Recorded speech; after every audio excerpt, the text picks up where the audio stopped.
Hello everyone, welcome back to this channel, and in this video I'll be telling you that how my class rank was and what methods you should follow so that you can score 95 plus in your class rank boards. So first let's begin that how I started my class 10. तो मेरी class 10 उसी तरह से start हुई थी जैसे कि कोई नॉर्मल स्टूडेंट स्टार्ट होती है. Just buying the books and studying the books. मैं टेक्स्ट बुक को रीड करती रहती थी and I was following the teacher for the whole years, and I really had very great teachers in my class 10. And till November, or I will say till pre-boards, I was following what the teachers were saying. But even if you have the good teachers, a teacher has 40 more students just like you, so a teacher has to focus on each and every student. So if you have to score well, then you should also focus on yourself, on your skills, and you should bring out something new thing that what you can do other than what teacher is saying. So that thing I got to know after my pre-boards, and after my pre-boards I had 2 to 3 months, and whatever things I did to score 95 plus in class and board, all those things I did in those 2 to 3 months. Now let me tell you that what to study and how to study. तो सबसे पहले you have your NCERT textbooks, so read them and understand each and every concept of NCERT, because all of your paper, your whole question paper is going to come from your NCERT only and from not any other reference, whether I say about science or maths. So just focus on your NCERT, and once you complete your NCERT for 3 to 4 times, you need to solve your NCERT for more than 3 to 4 times, and then go to any reference, because most of your paper from will be from NCERT. And after NCERT, after completing each and every concept, whether it's activity, whether it's in-text question or exercise question, first complete that and then move to questions which have been asked in previous years.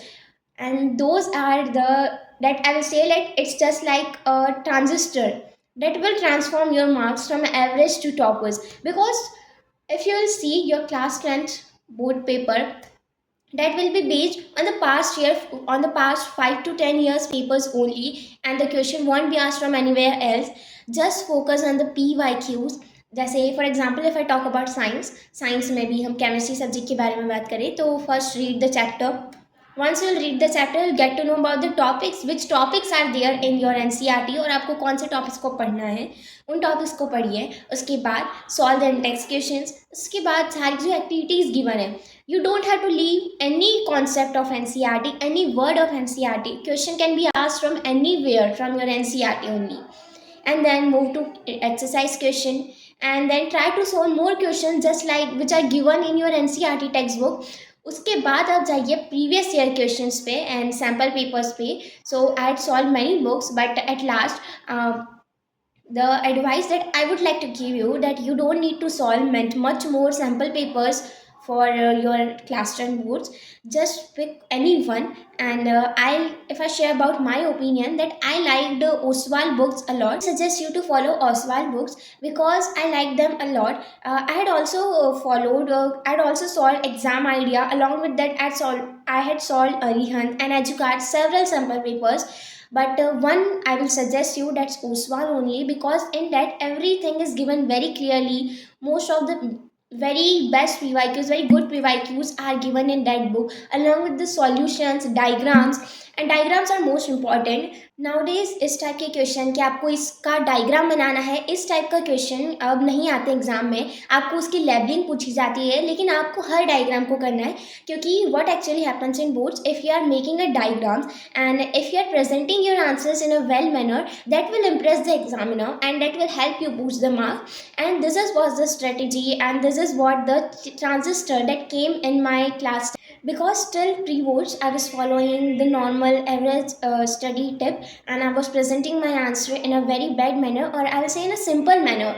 But in my boards I tried to make it more presentable. How I made it presentable, अगर आपको किसी चीज़ का diagram आता है, along with your answer make that diagram, because when the examiner is checking, they will be impressed by just by looking at the diagram. And if any such question is asked in which you have to write the difference, then make a complete table and write in that. That looks more presentable, and present your answer in the form of points. If I talk about the subjects like SST, in that you should not write paragraphs, because paragraph seems so messy to read. And in science you have to make diagrams. You have to label it very properly, and while labeling, how you should mention the names. You should mention the names in bold capital letters.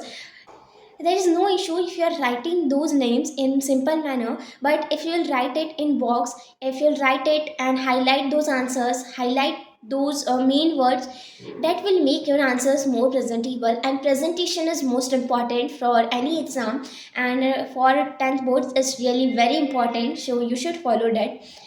And the biggest mistake of us is that before class 10 we had never heard about sample papers. हमने कभी sample paper का नाम भी नहीं सुना होता है, इसीलिए टीचर्स बोलते जाते हैं लेकिन हम सैम्पल पेपर्स को नहीं सॉल्व करते. And most of the people say कि सैम्पल पेपर से डायरेक्ट क्वेश्चन तो नहीं आ जाएगा, why should we solve those sample papers.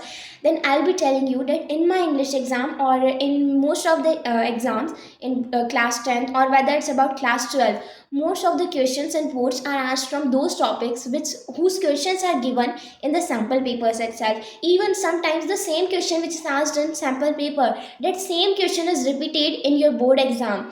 So you must solve sample papers to improve your marks and to know that what is going to come in your board exams.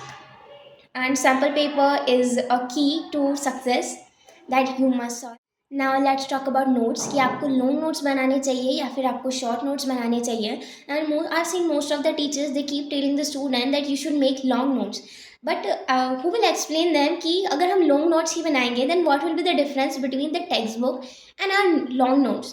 We should make short notes so that when we don't have time to read the whole textbook, so at that time we can pick our notes which are short and which are easy to read. Because while writing exams we won't remember what is written in the whole textbook, we'll just remember the short terms, and we have to write only those short terms in exams, those main keywords. So we should make short notes that will be helpful for revising. And learning is not much important as much as revision, because learning is done only once. Once you learn the thing, you'll forget it. For that, you need to revise that thing as long as you can, as many times as you can.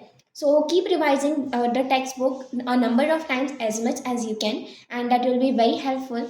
Now here is the subject mathematics. So you'll be confused that you should solve R.D. Sharma or not, you should solve R.S. Agrawal or not. So let me tell you that you should solve R.D. Sharma, R.S. Agrawal or any other this type of books only if you are so consistent that you can study for 8 hours. I'm talking about self study.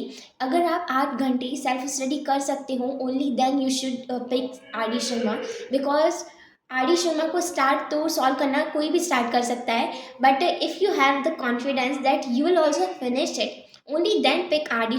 It's really very easy to start R.D. Sharma, but very difficult to complete that whole book.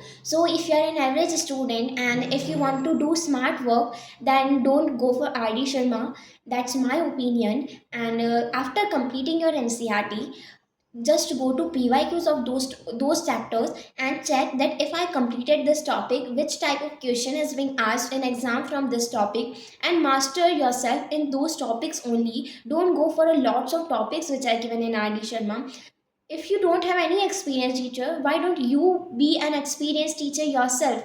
Just revise the PYQs and get to know that which type of questions are being asked every year, and master those questions. And in this way, you can boost your marks without solving any reference, such large references like R.D. Sharma, R.S. Agrawal or any other. So this is how you can score well in maths examination. And if you have subjects like information technology, which I had in my class 10th exam, so how I prepared for it, and I scored 99 out of 100 marks in information technology. And this is a subject which we never focus, and which we have never focused and never studied that subject. So let me tell you that in that subject, most of the questions which are asked every year, they are repeated. There are only few topics which you need to study just before your exams, and you can score well in those topics even if you know anything about that topic. You have to just write, because there are multiple answers in information technology. Even if you're writing anything related to that subject, that topic, you'll get marks for that, and it's very easy to score in information technology. And for information technology, I will suggest you that you should solve sample papers of Arihant. Those are really very helpful. And because textbook contains so many pages and it's not easy, it's very difficult to read all those pages and to remember those topics just before few days of exam. So just go for sample paper which contains very less number of pages, and from where you can get to know about the important topics, and you can study those topics and score well in your class 10th exams. So in this video, I have told you about few subjects, and if you want to know more about more subjects, then subscribe this channel, like this and share this, and answer in comment box if you want more videos like this or no. Thank you.